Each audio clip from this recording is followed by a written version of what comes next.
доме Батыровых по-привычному тепло, уютно и многолюдно. Вкусно пахнет обедом.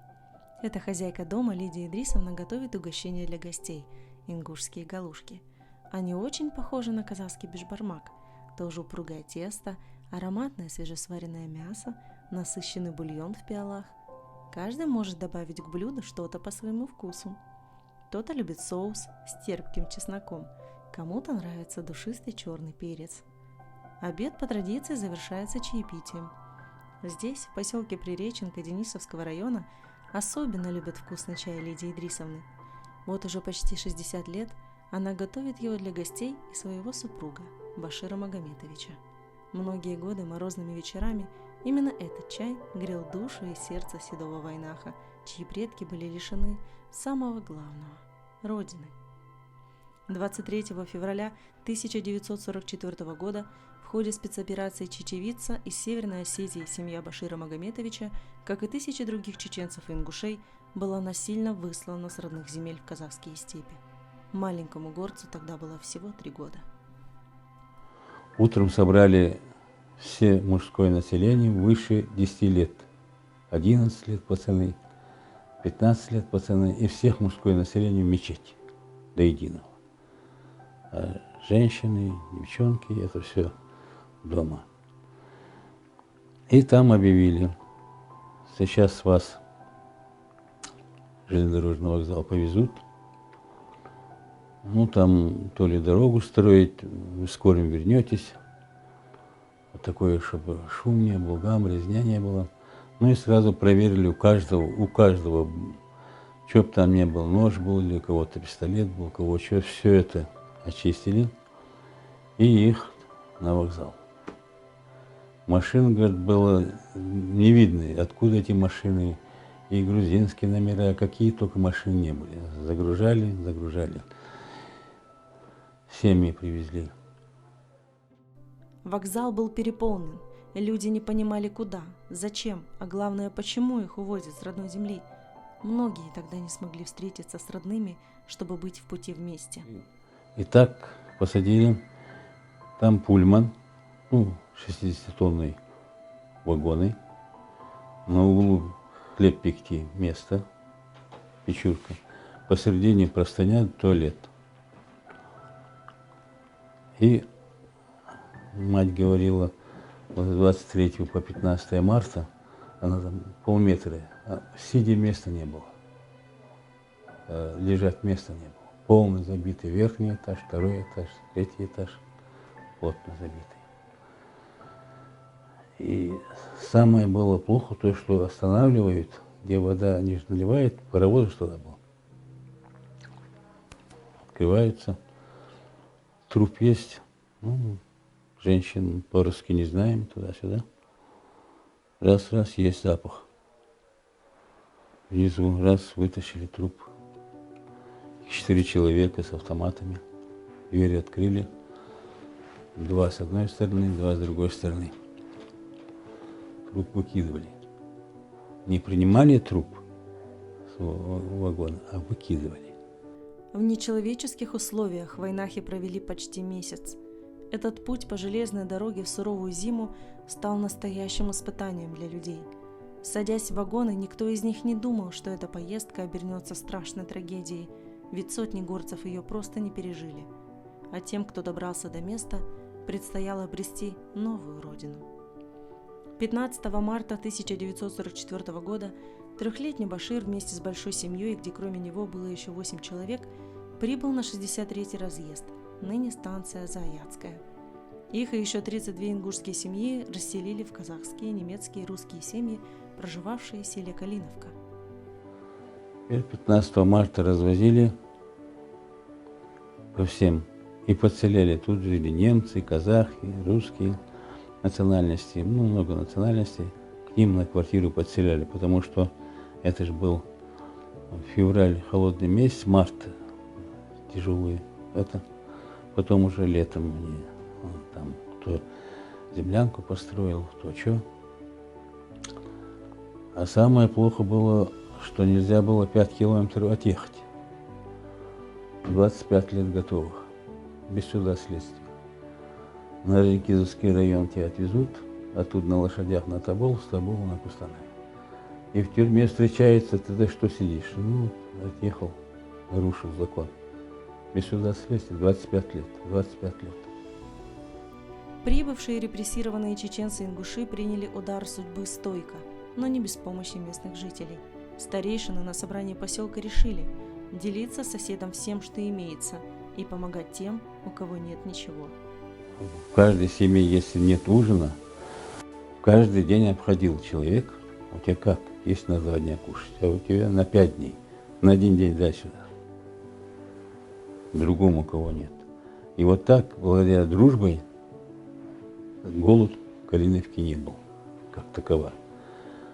Рядом со строгими войнахами жили скромные немецкие женщины, которые после депортации лишились и своих мужей. Мужчин сразу же забрали в трудармию. Защитить их было некому. Было рукоприкладство представителей колхоза до нашего приезда. Особенно женщины, немки, были мужья в трудармии. И председатель, зампредседатель, бригадиры, помощники, это кнутом, это сюда, это, в общем, беспорядок был. Отец поставил вопрос: немец баб работать с нами, бьешь, голову отрежем. Наш человек сидеть будет 25 лет. Председатель колхоза запретил бригадирам, помощникам, счетчикам не трогать. С того дня эти женщины рады были, что и работали вместе, дружно. Постепенно быт налаживался. Каждой семье выдали теленка и 5 овец. С продовольствием стало лучше. Люди работали и лелеяли надежду на светлое будущее. В 1957 году Башир Магометович переехал с родителями на станцию Зааяцкая. Работал учеником продавца. Через 5 лет встретил свою будущую жену, красавицу Лидию. Ее родители также были высланы в Казахстан. Она родилась уже здесь. Спустя 3 года молодая семья переехала в село Приреченко, где Башир Магометович долгие годы проработал председателем правления Аршалинского совхоза Рабкопа.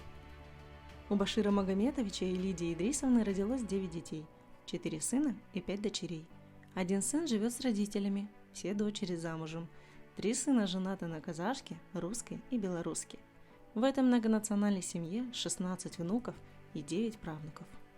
Башир Магометович говорит: жизнь сложилась, а выжить удалось только благодаря крепкой дружбе и поддержке казахского народа. Там на Тернакуле жил, и сеном, и степки обит. Отца друзья они были, потом они в Калиновку переехали. Едем на Забеловку, заезжаем, у них всегда кумыс, бешбармак.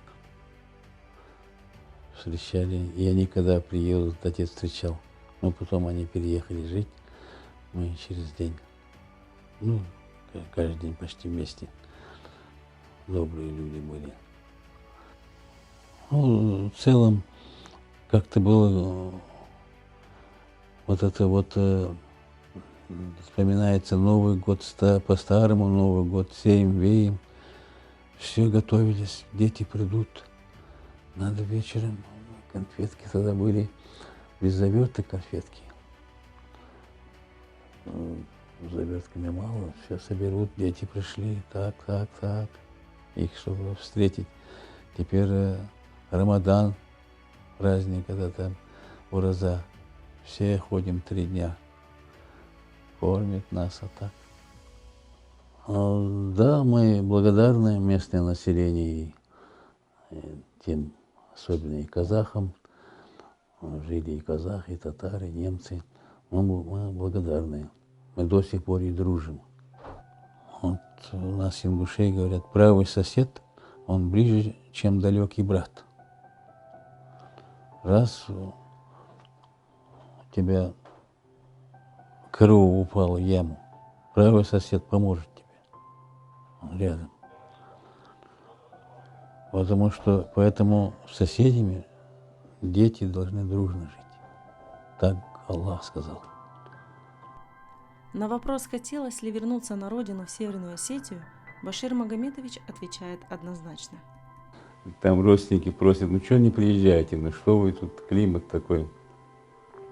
Ну так привыкли. Теперь у меня, конечно, в Калиновке там похоронен и дедушка, 2 сестры, 2 племянника, брат, внучки, 8 человек. Теперь я ехать уже, мне 80 лет. Куда ехать? Теперь будем устраиваться тихонько, ехать некуда. Вот так тихонько прожили. Теперь дети, они, значит, это тоже, наверное, хотят, поедут, хотят, нет, это их не дело. А я уже приехал, уже дома. Казахстанская земля стала настоящей родиной и для предпринимателя из Денисовского района Зураба Бязиева. Его предки были также вероломно высланы с Кавказа в Казахстан, как и тысячи других войнахов. Когда, в вагонах, в скотовозах, можно сказать, когда они здесь выгружались на станциях, народ Казахстана, имея в самой семье по 7, по 8 человек, принимал их, делился последним. Поэтому ингуши и чеченцы очень благодарны Казахстану, и он стал родиной для многих, даже, как для многих, можно сказать, для всего народа, байнакского народа Казахстан стал родиной. В результате депортации на территорию Кустанайской области прибыли более 40 тысяч чеченцев и ингушей. Многие из тех, кто пережил дорогу, уже здесь умирали от истощения и болезней. Мною было решено, я был на кладбище, увидел, что есть могилы, просто стоят камни, искал фамилии, там было слишком много фамилий, и непонятно было, они там лежат или нет, и поэтому было мною принято решение поставить просто стелу общую. Здесь, в Тельманском сельском округе, в Антоновке, в поселке, и в Подгорном были поставлены 2 стелы. Эти стелы стали символом памяти и уважения тем войнахам, которые погибли от жестоких репрессий, тем горцам, которые нашли свое успокоение на благодатной казахской земле. Да, чтобы дети, внуки, чтобы это видели, я возил своих туда сыновей, чтобы они это видели, помнили, и чтобы они помнили, что народ Казахстана в такое трудное время принял наши народы и помог всем, что мог, делился последним, чем мог. И поэтому, я говорю, народ ингуши и чеченцы очень благодарны Казахстану и народу Казахстана, что в такую трудную минуту приютил и делился последним. Хотя было у самих очень такое тяжелое время в то время.